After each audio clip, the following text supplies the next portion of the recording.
DD Tamil தொலைக்காட்சி நேயர்கள் அனைவருக்கும் அன்பான வணக்கம். எத்திக்கும் தித்திக்கும் முருகா நிகழ்ச்சியில் வேல்மாறல் அப்படிங்கிற ஒப்பற்ற ஒரு பாராயண ஸ்லோகத்தோட பலனை நம்ம பார்த்தோம். இதை நமக்கு யார் கொடுத்தா அப்படின்னா வள்ளிமலை சுவாமிகள் கொடுத்தார்.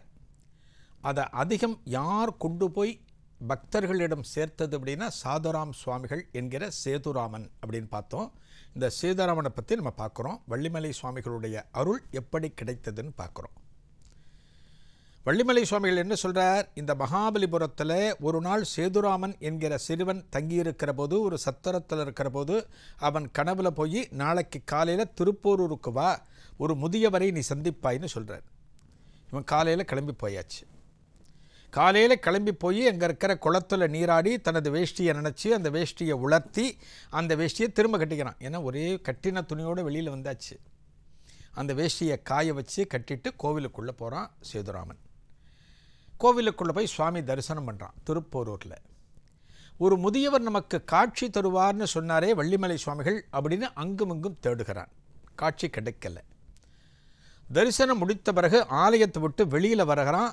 வெளியில் வருகிற போது கோபுரத்தின் அருகில் ஒரு முதியவர் நிற்கிறார். அந்த முதியவரை பார்த்தவுடனே இந்த சிறுவன் சேதுராமன் அவரை நோக்கி செல்கிறான். அந்த முதியவரும் இவனை நோக்கி வருகிறார். பார்த்தவுடனே இவன் தோளில் கை போட்டு, என்ன சேதுராமா தரிசனம் பண்ணிட்டியா அப்படின்னு கேட்கிறார்.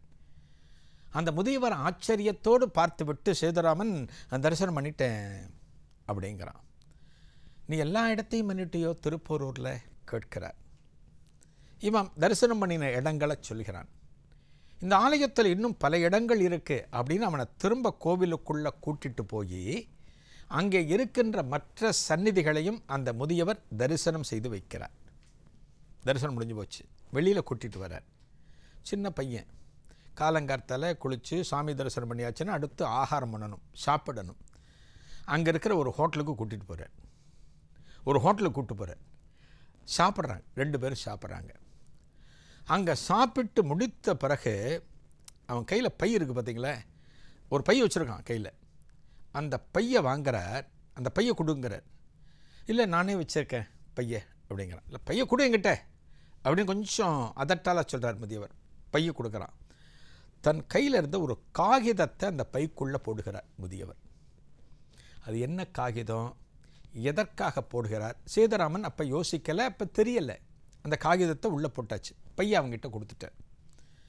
வா நம்ம போகலாம் திருக்கழுக்குன்றம் அப்படிங்கிற. அங்கிருந்து திருக்கழுக்குன்றம் செல்கிறார்கள். திருக்கழுக்குன்றத்தில் மலைக்கோவிலை தரிசனம் செய்கிறார்கள். கீழே இருக்கிற தாழக்கோவிலையும் தரிசனம் செய்கிறார்கள். திருக்கழுக்குன்றத்தில் கீழே ஒரு சிவன் கோவில், மலைக்கு மேலே ஒரு சிவன் கோவில், ரெண்டையுமே தரிசனம் பண்ணணும். தரிசனம் பண்ணி முடிச்சுட்டு அங்கிருந்து செங்கல்பட்டு வருகிறார்கள்.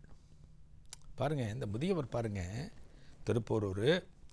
திருப்போரூர்லேருந்து திருக்கழுக்குன்றம், திருக்கழுக்குன்றத்துலேருந்து செங்கல்பட்டு, செங்கல்பட்டு ரயில்வே ஸ்டேஷன் வராங்க. சென்னைக்கு போகிற ரயிலில் ஏறுறாங்க. சென்னைக்கு போகிற ரயில் 2 பேரும் ரயிலில் பயணம் பண்ணுறாங்க. எங்கே வந்து இறங்குறாங்க? எழும்பூரில் வந்து இறங்குறாங்க. உன்னுடைய வீடு எங்கே அப்படின்னு கேட்குற. வீடு இருக்க இடத்த சொல்கிறான். சிந்தாரிப்பட்ட திருவல்லிக்கேணி அந்த பகுதி அது. உடனே அங்கேருந்து புறப்பட்டு 2 பேரும் வீட்டுக்கு வராங்க. இவருடைய வீட்டுக்கு வராங்க. இந்த பையன் இருக்கிற வீட்டுக்கிட்ட வரும்போது ஒரு தெரு, மங்கபதி தெருன்னு தெரு. எங்கே உன் வீடு இருக்குது அப்படிங்கிறான். இல்லை பக்கத்து தெரு, என் வீடு பக்கத்து தெருவில் இருக்கு, வாங்க போகலாம் அப்படிங்கிறான். பக்கத்து தெருவுக்கு போகிறாங்க. வீட்டு வாசல், இதான் என்னோடய வீடு அப்படின்னு சேதுராமன் காட்டுகிறான்.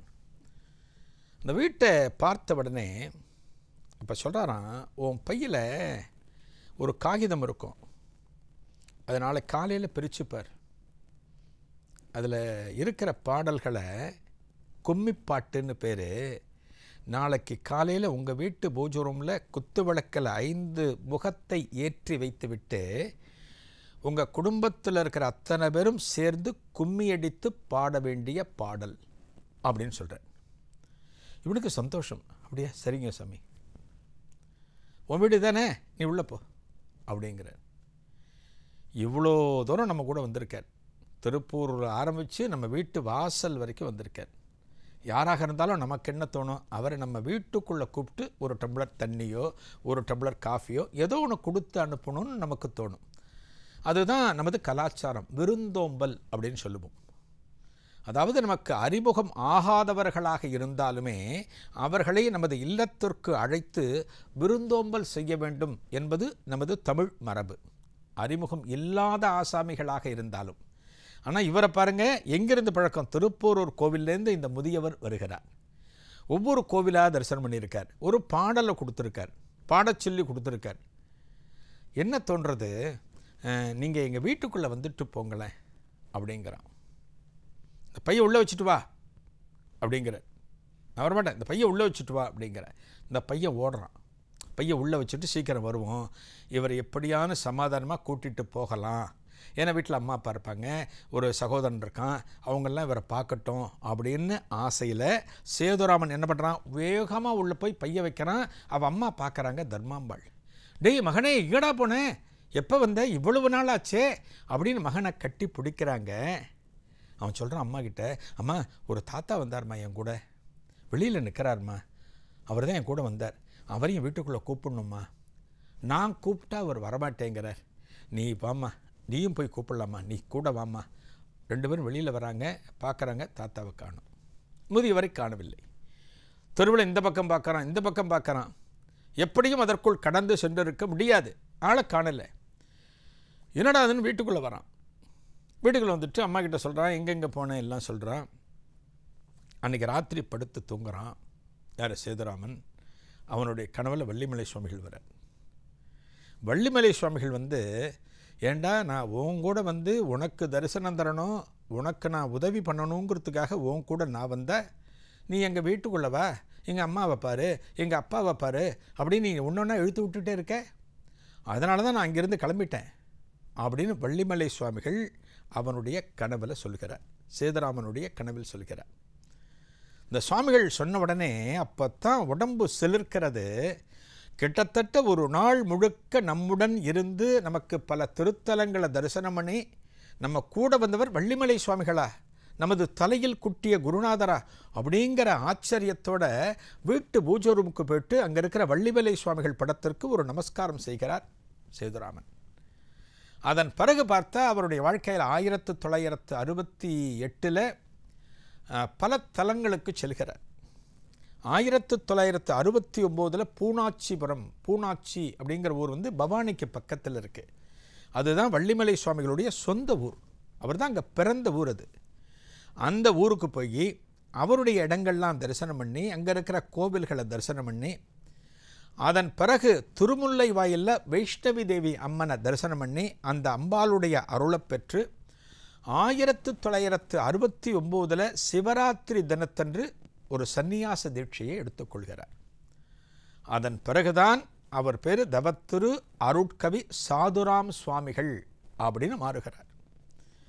வள்ளிமலை சுவாமிகள் தன்னுடைய காலத்தில் அந்த வேல் மாறலை எத்தனை இடங்களை பரப்பினாரோ அதற்கும் அதிகமாக அதை வந்து ஒரு என்ன சொல்கிறது, எப்படியெல்லாம் எளிமையாக கொண்டு போய் பலரிடம் சேர்க்க வேண்டுமோ அதை சேர்ப்பித்தவர் யார்னா சாதுராம் சுவாமிகள். ஒரு தெய்வத்தினுடைய அருளும் ஒரு குருவினுடைய அருளும் நாம் விரும்பி கிடைப்பது அல்ல, நாம் ஆசைப்பட்டு கிடைக்கிறது கிடையாது. வள்ளிமலை சுவாமிகள் பாருங்க, தான் சித்தியான பிறகுமே இந்த சிறுவனை ஆட்கொள்ள வேண்டும், இந்த சிறுவன் மூலமாக இந்த வேல் மாறலை பலருக்கும் கொண்டு செல்ல வேண்டும், முருகனுடைய அருள் எல்லோருக்கும் கிடைக்க வேண்டும் அப்படிங்கிறதுனால இந்த லீலைகளை நிகழ்த்தினார்.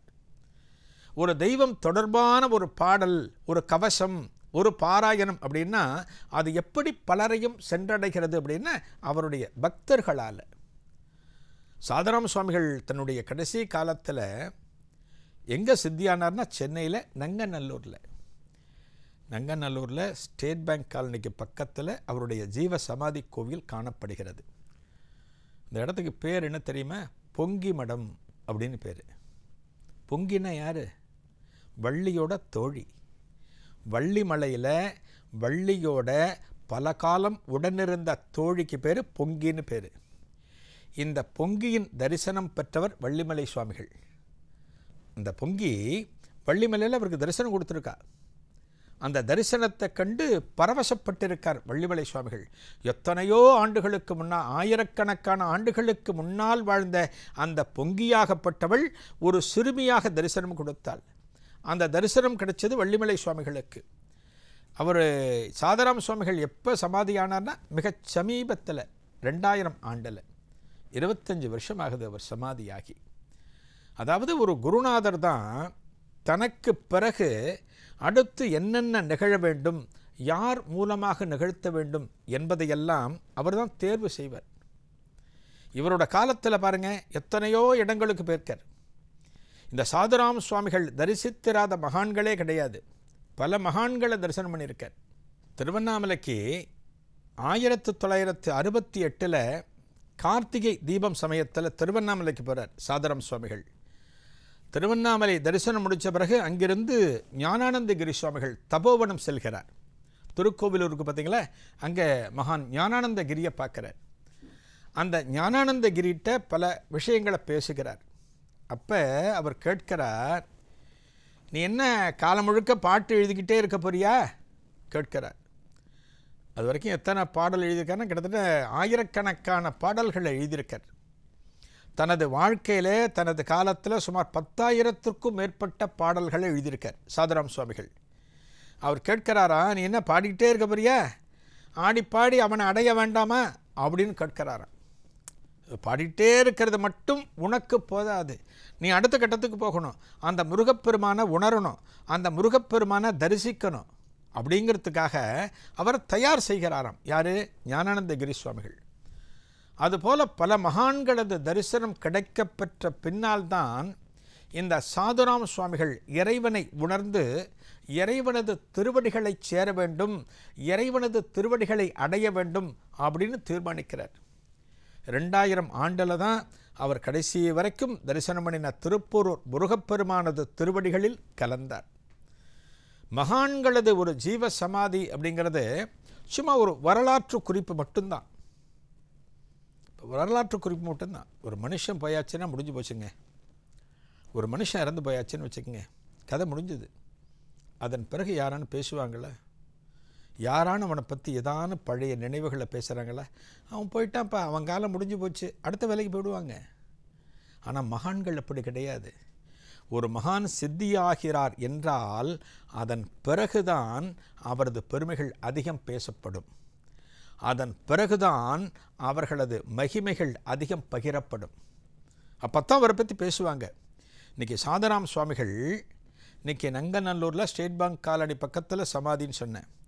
இன்றைக்கும் அந்த சமாதியில் இருந்து கொண்டு முருகப்பெருமானை தியானித்து கொண்டிருக்கிறார், முருகப்பெருமானை வணங்கி கொண்டிருக்கிறார் அப்படின்னு அவருடைய பக்தர்கள் சொல்கிறார்கள்.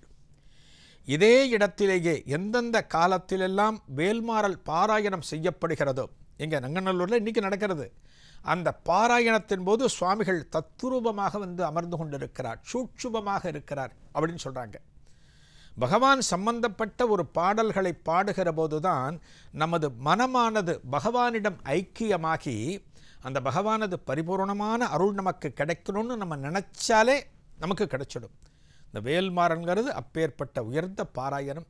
அந்த பாராயணத்தை அவசியம் பலரும் பண்ணி அந்த முருகப்பெருமானது அருளை உடனடியாக பெற வேண்டும். நாளைய நிகழ்ச்சியில் ஒரு புதிய அனுபவத்தை காணலாம். நன்றி, வணக்கம்.